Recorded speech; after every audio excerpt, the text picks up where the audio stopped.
আমরা আগের ক্লাসে সেল মেমব্রেন সম্বন্ধে জেনেছিলাম, আজকে জানবো সাইটোস্কেলিটন সম্বন্ধে।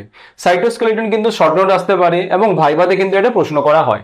তাহলে সাইটোস্কেলিটন দেখো দুটো শব্দ আমরা পাচ্ছি, একটা হলো সাইটো এবং একটা হলো স্কেলিটন। সাইটো শব্দের মানে হলো সেল, আর স্কেলিটন তো তোমরা পড়েছো নিট প্রিপারেশনের সময়। Skeleton is the basically the framework of বোন। তাহলে সাইটোস্কেলিটন হলো এমন একটা পার্ট যেটা সেলের ভেতরে থাকবে এবং যেটা কাজ করবে অ্যাজ এ ফ্রেমওয়ার্ক অফ বোন। তাহলে দেখে নিই এবারে, তাহলে সাইটোস্কেলিটন কি কি টাইপস রয়েছে সেগুলো আমরা দেখে নিই। সাইটোস্কেলিটন আর ভেরিয়াস ফিলামেন্টের স্ট্রাকচার, এই জন্য সাইটোস্কেলিটন বা এটাকে কি বলে, ফিলামেন্ট হিসেবেও কিন্তু শর্ট নোট আসতে পারে। It maintain the shape of the cell, যেটা একটু আগে আমি বললাম, and it allow appropriate change in cell shape for mobility. এটা হলো বেসিক ফাংশন। এবার সাইটোস্কেলিটনকে তিনটে ভাগে ভাগ করা হয়।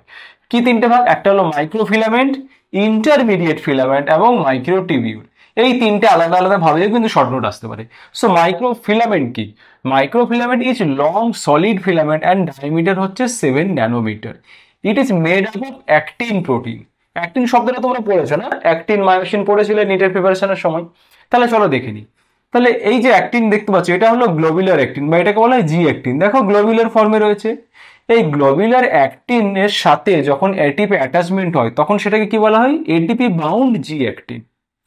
এবং এই এটিপি বাউন্ড জি অ্যাক্টিন এরপরে কি হয়, এখানে একটা ইন্ডিভিজুয়ালি ছিল বাট এখানে সেটার অ্যাসেম্বল হতে শুরু করে এবং অ্যাসেম্বল হওয়ার পরে এই অ্যাসেম্বল হওয়ার মাধ্যমে দেখো এখন কি তৈরি করেছে? এফ অ্যাক্টিন ফিলামেন্ট তৈরি করেছে।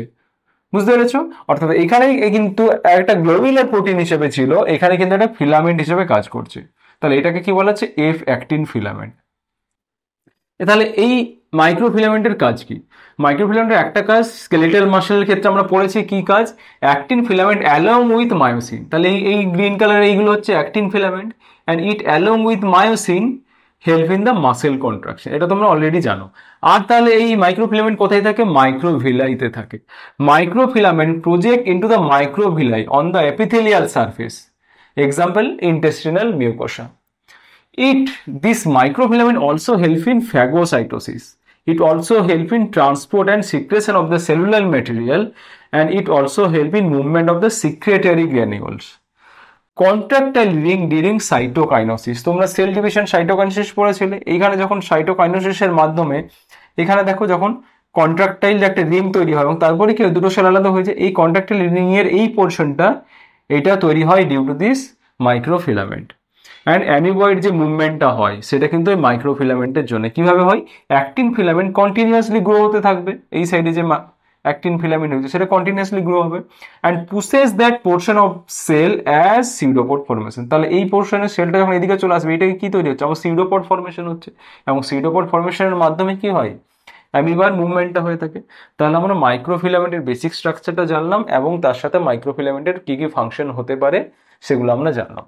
এরপরে যাবে ইন্টারমিডিয়েট ফিলামেন্ট। এটাও ফিলামেন্টের structure made up of various sub unit. Diameter হয় 8 to 14 ন্যানোমিটার। অর্থাৎ মাইক্রোফিলামেন্টের তুলনায় ইন্টারমিডিয়েটের ফিলামেন্টটা কিন্তু সাইজে বড় হয়। ফাংশন কি? Connects a nuclear membrane organelle to the cell membrane. অর্থাৎ এখানে যদি এই সেলের মধ্যে এখানে যদি আমার নিউক্লিয়াস থাকে এবং এখানে যদি বিভিন্ন অর্গানালি থাকে, এই নিউক্লিয়াসগুলোকে কানেক্টেড থাকবে সেল মেমব্রেনের সাথে with the help of intermediate filament. বা আদার যে অর্গানেলগুলো রয়েছে এই অর্গানেলগুলো সেল মেমব্রেনের সাথে কানেক্টেড থাকবে with the help of this intermediate filament. And তাহলে কি হবে? It help to maintain integrate the organelle within the cytoplasm. Simple জিনিস। It form the skeletal network, resist rupture of cell from external pressure. তাহলে বাইরে থেকে যখন pressure আসবে এটা কিন্তু রেজিস্ট করতে হেল্প করবে, অর্থাৎ বাইরের এক্সটার্নাল ফোর্সের জন্য কিন্তু সেলটা রাপচার সহজে হবে না due to the help of this intermediate filament. এবং আরেকটা অবশ্যই মনে রাখতে, এটা হলো সেল টাইপ স্পেসিফিক, অর্থাৎ বিভিন্ন সেলের ক্ষেত্রে স্পেসিফিক ইন্টারমিডিয়েট ফিলামেন্ট রয়েছে। যেমন হচ্ছে ভিমেন্টিন। ভিমেন্টিন is an intermediate filament that is present only in the fibroblast. Cytokeratin is an intermediate filament that is only present in the epithelial cell. তাহলে কি হচ্ছে? এর ইম্পর্টেন্স কি হচ্ছে? যখন তোমরা প্যাথোলজিতে যাবে এটা সেল মার্কার হিসেবে কাজ করে। অর্থাৎ কোনো বডিতে ফাইব্রোব্লাস্টের অ্যামাউন্ট বেড়ে যাচ্ছে কিনা সেটা তুমি কিভাবে জানতে পারবে? তুমি ভিমেন্টিনের অ্যামাউন্টটা চেক করবে। যদি ভিমেন্টিনের অ্যামাউন্ট বেড়ে যায় তার মানে ভাববে যে ফাইব্রোব্লাস্ট বেড়ে গেছে। অর্থাৎ এইভাবে কিন্তু সেল মার্কার হিসেবে কাজ করে। এবং স্কিন সেলের ক্ষেত্রে কি থাকে? ক্যারাটিন থাকে। ক্যারাটিনের কাজ কি? Protection. So keratin is also a intermediate filament and hair and nail also keratin structure. অর্থাৎ হেয়ার এবং নেলেও কিন্তু ইন্টারমিডিয়েট ফিলামেন্ট থাকে।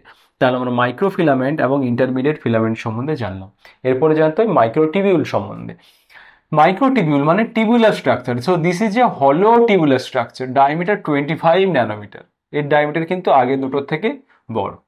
এবং টিবিউলিন সাব-ইউনিট থাকে, গ্লোবুলার প্রোটিন অ্যান্ড এই যে গ্লোবুলার প্রোটিন রয়েছে এটা হেলিক্যাল ম্যানারে থাকে। তাহলে এখানে যদি দেখো, এখানে দেখো এটা হচ্ছে টিবিউল সাব-ইউনিট, এইভাবে হেলিক্যাল ম্যানারে থাকে। এবং এখানে দেখো দুটো করে ইউনিট থাকে, অর্থাৎ টিবিউলিনের দুটো টাইপ হয়, alpha tubulin and beta tubulin. এবং এটা অবশ্যই মনে রাখতে হবে, at one end tubules are continuously assemble. এদিকে কন্টিনিউয়াসলি অ্যাসেম্বল হয়ে যাচ্ছে, other end tubule undergoes breakdown, এবং এইদিকে টিবিউলটা আস্তে আস্তে ব্রেকডাউন হয়ে যায়। তাহলে এই মাইক্রোটিবিউলসের ফাংশন কি? To move vesicle and other organelle within the cell. অর্থাৎ আদার যে অর্গানেলগুলো রয়েছে, এই অর্গানেলগুলো যদি এদিক থেকে এদিকে মুভ করতে হয়, কার মাধ্যমে মুভ করবে? With the help of this microtubule. বা কোনো অর্গানেলি থেকে যদি কোনো ভেসিকেল বা কোনো সিক্রেটারি প্রোডাক্ট রিলিজ হয়, তখন সেই প্রোডাক্টটা with the help of this microtubule goes to the cell membrane. Important structural components তোমরা সিলিয়া এবং ফ্ল্যাজেলা পড়েছো। Cilia and flagella basically are the microtubule. Cilia কোথায় থেকে? রেসপিরেটরি ট্র্যাক্টে সিলিয়া থাকে, এবং ফিমেল রিপ্রোডাক্টিভ ট্র্যাক্টেও কিন্তু সিলিয়া থাকে। ফ্ল্যাজেলা কোথায় থাকে? মেলের স্পার্মে কিন্তু ফ্ল্যাজেলা থাকে। সেন্ট্রিওল তোমরা পড়েছো, সেল ডিভিশন আলাদাভাবে তোমাদের পড়তে হতো। এই যে সেন্ট্রিওল, যেটার ফাংশন কি? Which plays a critical role in cell division are also composed of microtubule. তাহলে আমরা মাইক্রোটিবিউলের স্ট্রাকচার জানলাম, মাইক্রোটিবিউলের বেসিক ফাংশনটা জানলাম। এইটুকু জানলেই চলবে। বইতে হয়তো অনেক লেখা আছে বা কোনো বইতে অনেক কম লেখা আছে, পড়ার দরকার নেই। জাস্ট এটাই দেখে নাও, এটা স্ক্রিনশট নিয়ে নাও, পরীক্ষার আগে এটাই পড়বে, এটা পড়লেই হয়ে যাবে। তাহলে আজকে আমরা সাইটোস্কেলিটন সম্বন্ধে আলোচনা করলাম। ওকে, চলো, থ্যাংক ইউ।